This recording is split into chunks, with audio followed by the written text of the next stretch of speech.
E come faccio? A pagare 20.000 di interesse? Che la pensione che piglio che non mi basta neanche per mangiare. Dovevate pensarci prima. Quando vi servono i soldi, venite qui a buttarvi in ginocchio e a pregare i santi del paradiso. Facetemi parlare solo a me, voi non parlate mai. E poi quando si tratta di restituirlo ogni scusa è buona. Non è come dicete voi, no? È che la cifra con gli interessi si è raddoppiata. Insomma, dovevate pensarci prima. Ma l'interesse è troppo alto. Date via. Io non ce la faccio. Andate, ricordatevi che martedì scade la rata. Pensate di proporvi i soldi. Questo era un bello fedente in me. Via, andate via. Buongiorno, non mi getto. Buongiorno. Don Salvatore Buffo. Sono io. E che desiderate? Sono Vincenzo Tramontano. Ah, sì. Ho già sentito il vostro nome. Anch'io il vostro. E che volete? Parlarvi. D'affari? Ma diciamo di sì. Di che si tratta? So trattesti lui, povero guaglione, che hanno un debito con voi. Non tengono soldi e non vi possono pagare. Mi sono spiegato.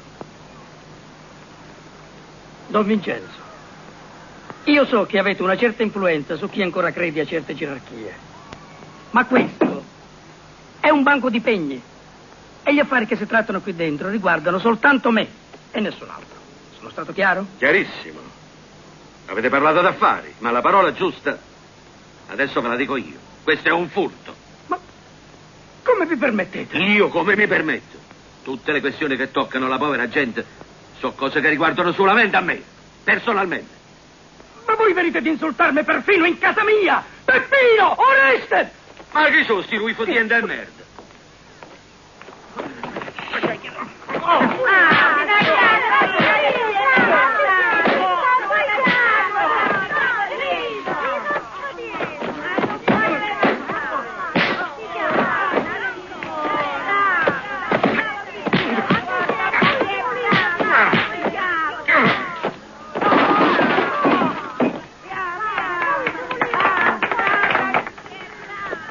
Ma doia, ecco lei, togliti di mezzo! Non ti preoccupare! Tu sei Salvatore Buffalo e tieni il corno tu e che la stupa le mammata. Vieni con me, che esce fuori, non è merda. Vieni, che non ti guarda, non sapete, che si lo chiama, cornacchiatone, affamatore della povera gente. O venite a Cristo, si chiama Buffalo e tiene il corno. Quanto c'era sti qua? 200.000 lire. E te cadete, di. Se ne accacca tutto in narice.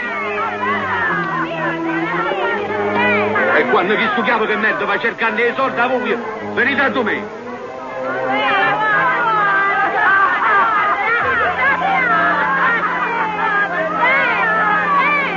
Parlate con me.